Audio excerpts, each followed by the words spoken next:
The silence in the room had shifted from tense to unbearable.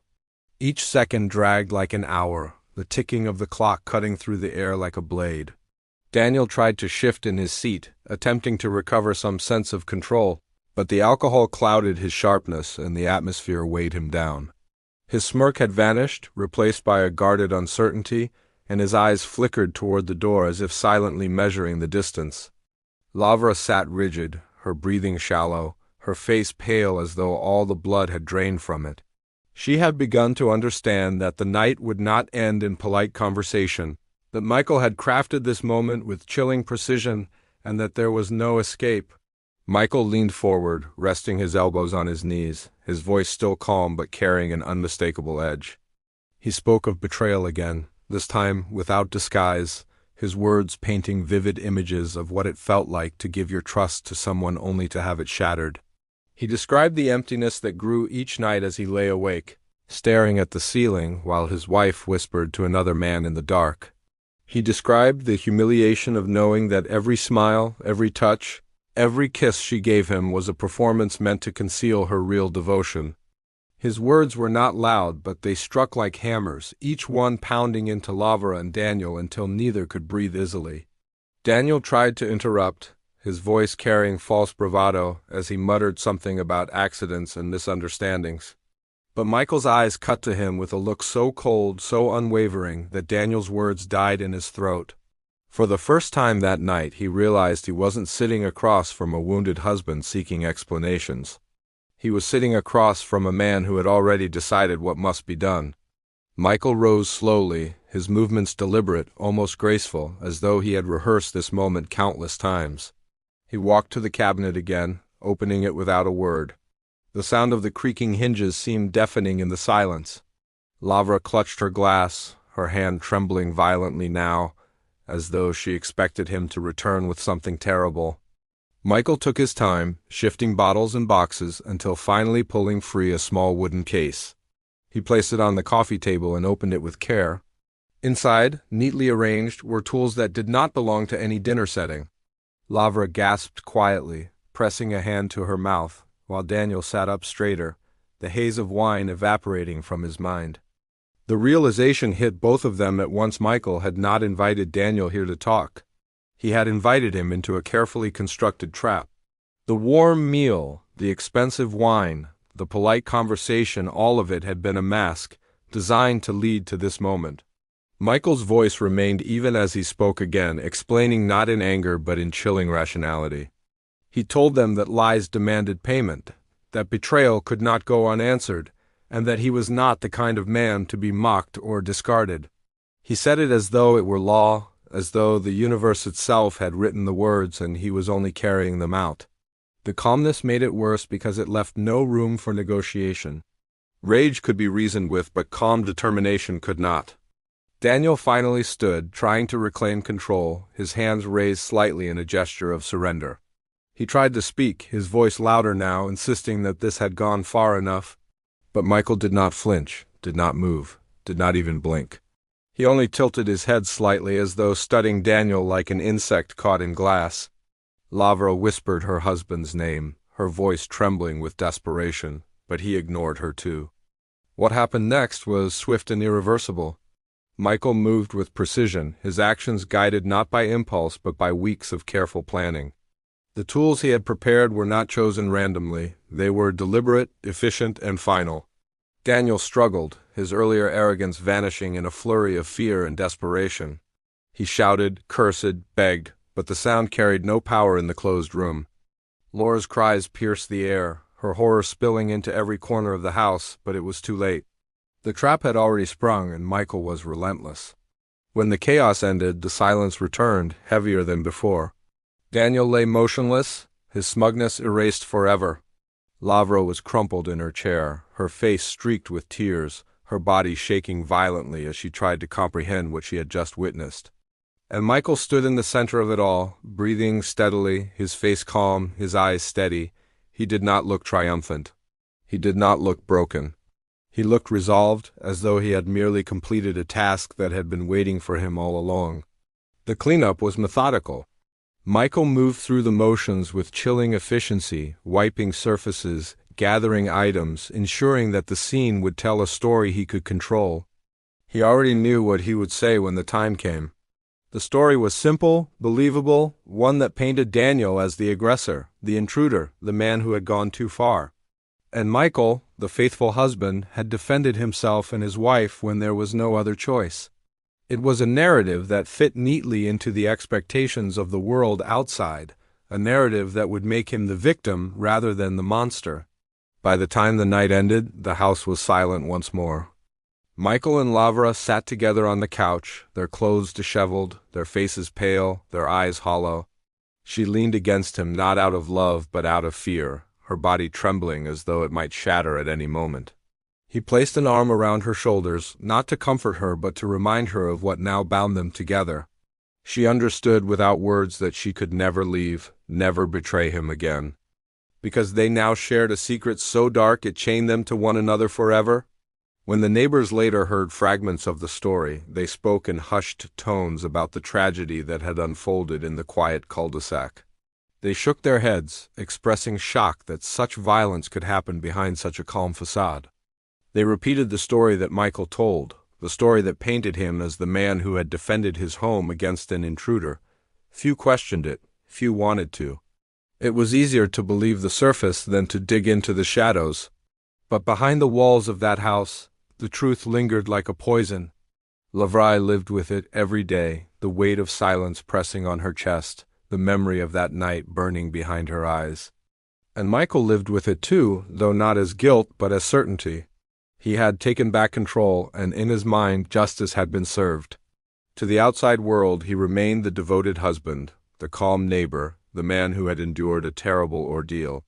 But inside, he carried the quiet knowledge of what he had done, and he carried it with pride. The happy mask returned, polished and convincing, but beneath it the darkness remained.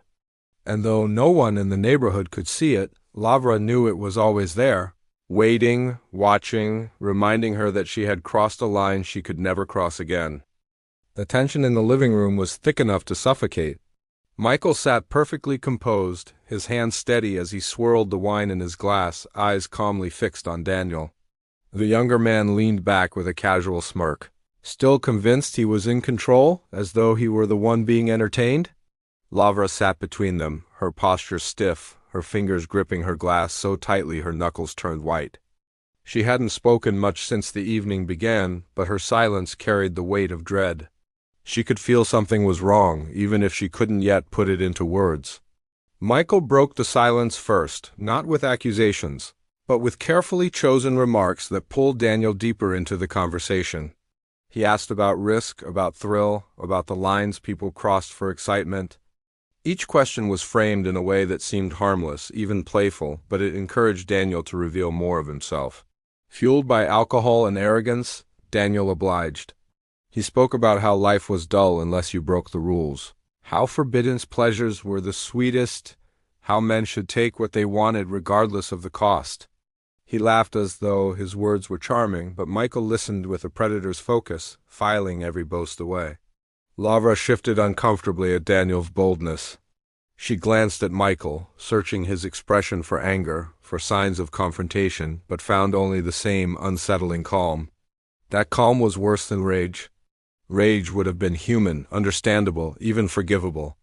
This quiet, controlled stillness was something else entirely, something she couldn't predict, something she feared more than shouting or slammed doors. The evening stretched on, each passing minute tightening the invisible net Michael had woven around them. Daniel, too intoxicated by his own pride to sense the danger, continued speaking without caution. At one point, he even gestured toward Lavra, making a sly comment that left her cheeks burning. It was the first time Michael allowed a flicker of emotion to show. His eyes narrowed slightly, just enough for Lavra to notice. She froze, the realization hitting her like ice. She had thought Michael was unaware, thought she had kept her secret safe. But in that instant, she knew he had known all along.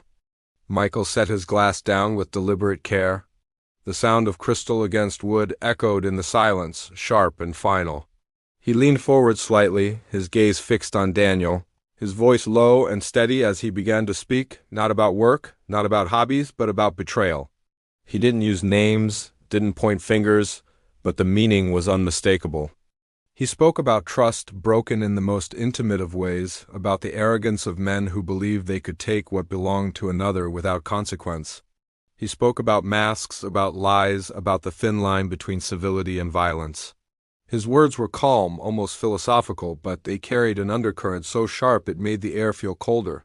Daniel shifted in his seat, his smirk faltering for the first time.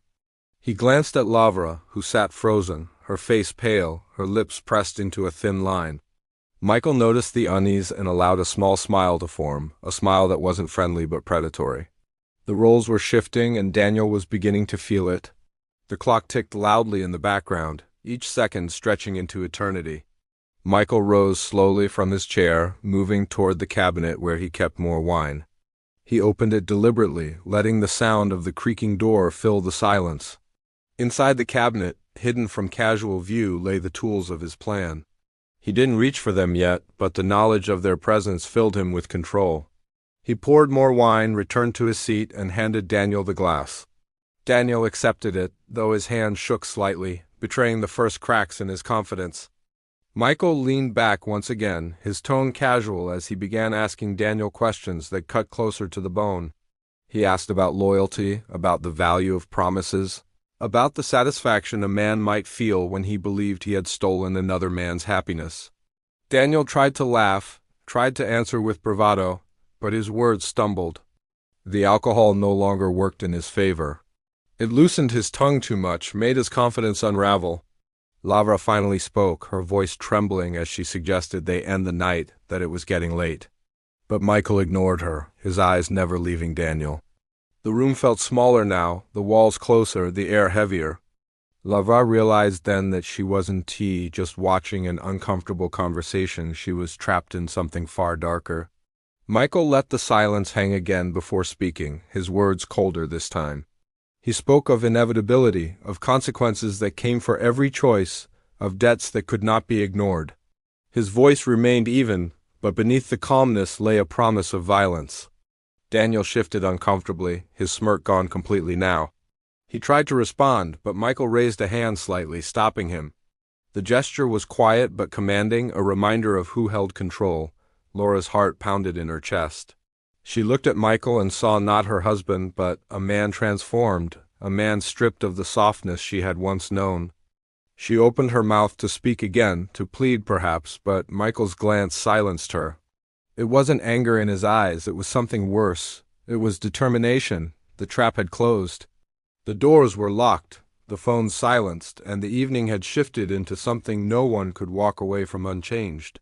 Daniel sat in his chair, his earlier confidence drained, his posture tense. Lavra trembled, unable to look at either of them. And Michael, calm as ever, sat at the center of it all, his hands folded, his gaze steady, his mind already moving toward the next step. What had begun as a dinner had become something far more sinister. The roles were no longer equal. Daniel was no guest, Lavra was no partner. They were players in a game Michael had been orchestrating since the moment he discovered the betrayal. And now that the pieces were in place, only one question remained: how far he was willing to go to finish what he had started. The answer, though silent in that moment, lingered in the air like a shadow. Michael had no intention of letting the night end with laughter and goodbyes. Something irreversible was about to happen, and both Lavra and Daniel were only just beginning to understand it. The day of the meeting arrived cloaked in an unsettling quiet. From the moment Michael woke up, the world seemed to move differently, as though everything around him was holding its breath. The sky was gray, the streets unusually still, and the hum of ordinary life felt distant. Lavra carried on as if it were any other morning, sipping her coffee and scrolling through her phone, unaware of what the day would bring. Michael watched her carefully, the small details of her routine etched in his mind. He smiled when she looked up, hiding the storm that swirled beneath his calm exterior. She believed her double life was still safe, but today she would see how wrong she had been. Michael spent the afternoon preparing the house. He cleaned meticulously, wiping every surface until it gleamed. He set the dining table with deliberate care, placing wine glasses and polished cutlery in perfect alignment. He selected a bottle of expensive wine and uncorked it hours early. letting it breathe, filling the air with an aroma that hinted at sophistication. To anyone looking in, it would appear that Michael was preparing for a casual evening with a guest. But behind his precision lay something darker.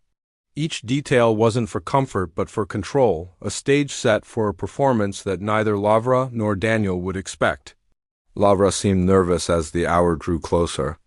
She busied herself in the kitchen, her hands moving quickly, her laughter too forced whenever Michael spoke. She didn't dare mention Daniel's name, but her silence betrayed her knowledge. She knew he was coming, though she believed it was at her husband's request. A strange gesture of civility she couldn't fully understand. Michael let her stew in that confusion. He wanted her unsettled, on edge, uncertain of what he might know or what he might do. As the clock ticked toward evening, Michael changed into a crisp shirt and pressed slacks, presenting himself as though he were simply a polite host. He looked in the mirror, noting how calm his reflection appeared, as if he were preparing for an ordinary dinner party rather than the trap he had been building for weeks. Downstairs, the house smelled faintly of roasted food, of wine, of something deceptively warm. Everything was ready. The knock at the door came just after 7. Lavra froze in the kitchen, her hands trembling as she pretended to tidy. Michael moved calmly to the door, his face composed, his heartbeat steady. When he opened it, Daniel stood there, a smug smile on his lips, dressed in a casual blazer as if he were arriving for a date rather than walking into another man's home. He extended his hand confidently, and Michael shook it, hiding the disgust that surged inside him. Inviting him inside, Michael played the part of the gracious host. He poured glasses of wine, gestured toward the dining table, and kept his tone light, almost cheerful. Lavra hovered nearby, pale and quiet, her eyes darting between the two men. She had no idea how much Michael knew, no idea how carefully he had orchestrated this encounter. Daniel, on the other hand, seemed relaxed, as though he believed he had already won. He leaned back in his chair, sipping wine, making small talk as if this were a social experiment rather than a dangerous game. The conversation began with surface-level pleasantries. Michael asked Daniel about his work, his interests, his life outside of Lavra. He listened attentively, nodding, smiling, even laughing at moments that didn't deserve laughter. The more at ease Daniel became, the more arrogant he grew. Soon the man's words shifted subtly, carrying undertones of pride, hints of boasting. He made comments about the thrill of secrecy, about how life was more exciting when you took risks. He didn't mention Lavra outright at first, but the implications hung heavy in the air, slicing at Michael's patience like knives. Laura's discomfort was obvious. She shifted in her seat, avoided Michael's eyes, sipped her wine too quickly. She wanted the night to end, wanted to escape the walls that were closing in, but Michael guided the evening smoothly, ensuring it continued just as he intended. Each time Daniel finished a glass, Michael poured another, never letting it empty for long. The wine loosened Daniel's tongue, and soon the arrogance that had been hidden beneath charm spilled out more clearly. He began speaking in ways that left no doubt about his involvement with Lavra, dropping careless remarks that made her cheeks flush with shame. Michael sat quietly, absorbing every word, his smile never faltering. Inside, however, the storm raged stronger than ever. Each boast, each laugh, each casual reference to Lavra ignited the fury he had been burying for weeks. But he did not let it show. He knew patience was his weapon. He would not strike in anger, he would strike with control. And control meant waiting until Daniel had said enough, revealed enough, given Michael everything he needed to turn the evening into something irreversible. After dinner, Michael suggested moving into the living room. The three of them carried their glasses, settling into a space that felt both intimate and claustrophobic. Michael had prepared this room carefully, removing anything that could be used as a weapon, locking the doors, ensuring privacy. The atmosphere shifted as they sat down. The small talk faded, replaced by a heavy silence broken only by the clinking of glass. Daniel leaned back comfortably, still oblivious, while Laura's hands trembled as she held her drink. It was in that silence that Michael felt the moment arrive. He didn't need to raise his voice or accuse them outright. He didn't need to break the mask he had worn so perfectly. The power was already his, and both Lavra and Daniel were only just beginning to realize it. Daniel was trapped without knowing it, A fly caught in a web, still laughing, still careless, while the spider sat inches away, waiting. Lavra, though pale and silent, seemed to sense it. She glanced at Michael's calm face and then at Daniel's arrogant smile, and in her eyes flickered a dawning horror. She understood too late that this was not just a dinner, not just a conversation, this was something far more dangerous. Michael leaned back, sipping his wine, his mind sharper than it had ever been. The night was no longer about discovery. It was about execution. Every detail had been set, every step carefully arranged, and now the performance was unfolding exactly as he had planned. All that remained was for the mask to slip at the right time, for the calm surface to give way to the truth beneath. And when that moment came, neither Lavra nor Daniel would leave the room unchanged. Michael knew the truth now, and once he allowed himself to accept it, his mind shifted from denial into quiet calculation. The betrayal was like a blade lodged deep inside him, but instead of tearing it out with rage, he learned to live with the pain. It became fuel. Each morning he woke up beside Lavra, watching her sleep peacefully, pretending she was innocent. Each evening he sat across from her at dinner, listening to her stories, pretending he believed them. He played his part flawlessly. His mask never slipped, not even when she excused herself for yet another late-night errand. She thought she was clever, but Michael was already several steps ahead. He began to study her closely, not just her actions but her patterns. Lavra had grown careless in her comfort. She left receipts in her purse marked with places she never mentioned. She returned home smelling of cologne that wasn't his. Sometimes her hair was just slightly out of place, her lipstick smudged in ways that betrayed hurried moments with someone else. Michael noticed it all and stored it away like evidence. He knew she had no idea he was watching, and that was exactly how he wanted it. One night, while Lavra showered, Michael picked up her phone. He had never crossed that line before, but now he needed proof. She had no idea he had already figured out her passcode months ago, back when she was careless. With steady hands, he opened her messages. What he saw was worse than he imagined. It wasn't just an affair. It was passion, obsession, a hidden relationship that had been growing for months. Daniel's name appeared again and again, filling the screen with words that burned Michael's eyes. They talked about meeting in hotels, about the thrill of secrecy, about their plans for the future. The man didn't hide his confidence. He teased her, challenged her, claimed her as though she belonged entirely to him. And Lavra encouraged it. She fed the fire willingly, leaving Michael to feel like nothing more than a ghost in his own home. Michael placed the phone back exactly as he found it. He didn't confront her. He didn't scream or demand answers.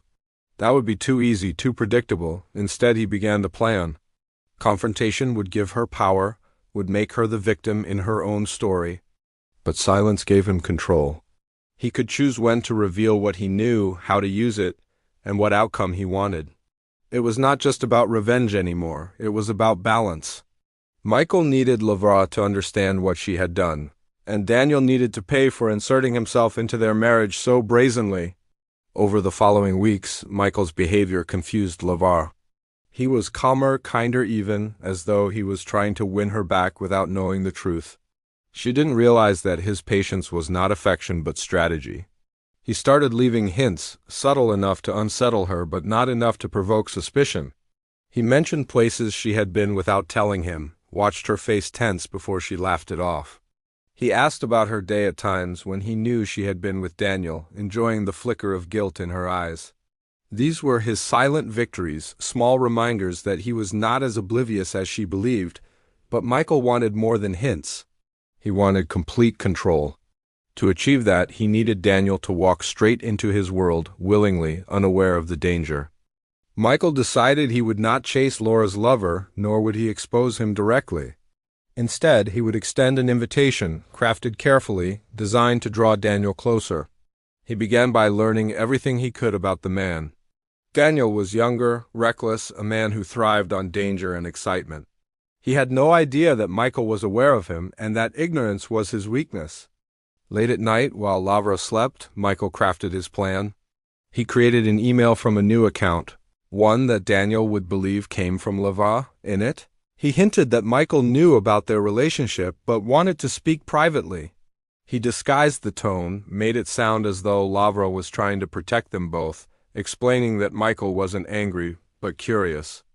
It was bait designed to appeal to Daniel's arrogance, the same arrogance that had driven him to pursue another man's wife in the first place. When Daniel responded, intrigued but cautious, Michael knew the hook had been set. He replied with warmth, thanking him for being willing to meet, assuring him that he only wanted clarity. He painted himself as a man too tired to be angry, a man who simply wanted to put everything on the table. Daniel, emboldened by his own ego, agreed. The date was set. In the days leading up to the meeting, Michael carried himself with eerie calm.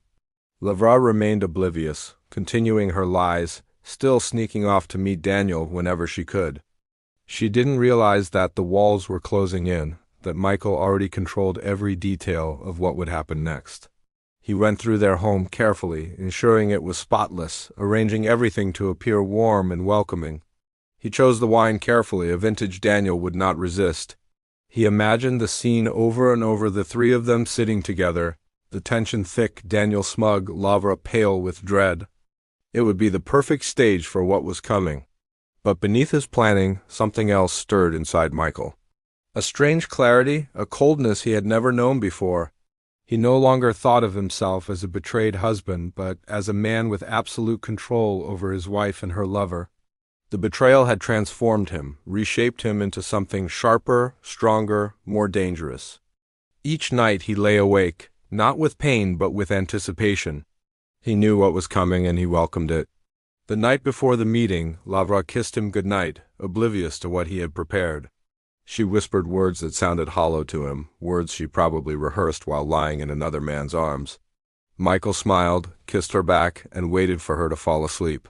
Then he went downstairs, opened the locked drawer where he kept what he needed, and checked everything one final time. His plan was ready, the trap was set. And though the neighborhood slept peacefully, unaware, Michael knew that within the walls of his home, something irreversible was about to happen. Tomorrow, the roles would shift. Tomorrow, the liar and the intruder would sit across from him, believing they were in control. Tomorrow, Michael would prove them wrong. Michael and Laura's marriage looked picture-perfect from the outside.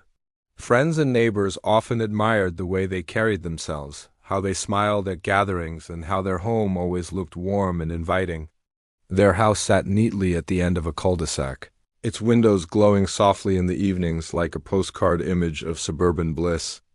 On weekends, Michael would mow the lawn, waving at passing neighbors, while Lavra tended to her flowers or chatted with the other women down the street. To those who only glanced from afar, theirs was a relationship built on stability and affection. Yet beneath the surface, that picture had started to crack, and the cracks were invisible to everyone except Michael.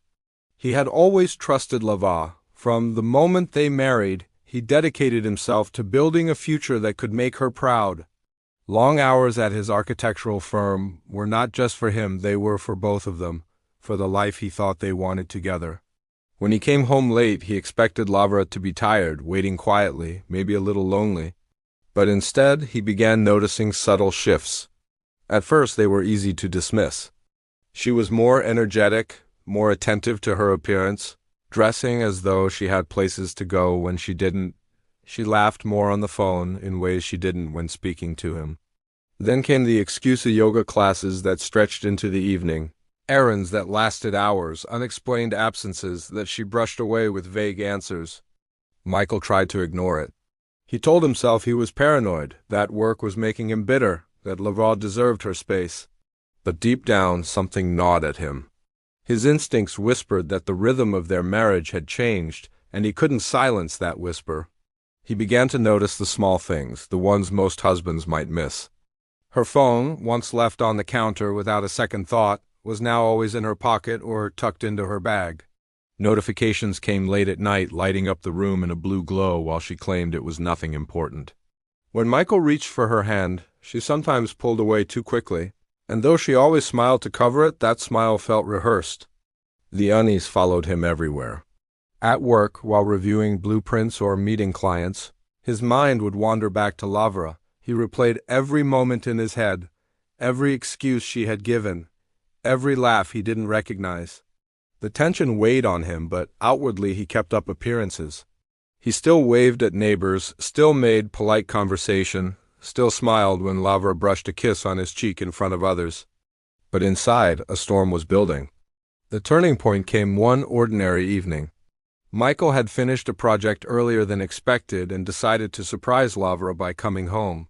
He pictured her cooking dinner or reading in the living room, but when he walked through the door, he was met with silence. The house was empty and her car was gone. He tried not to think too much of it. He opened the fridge, poured himself a drink, and settled on the couch to wait. After a while, Lavra came home, flushed and breathless, claiming she had been running errands.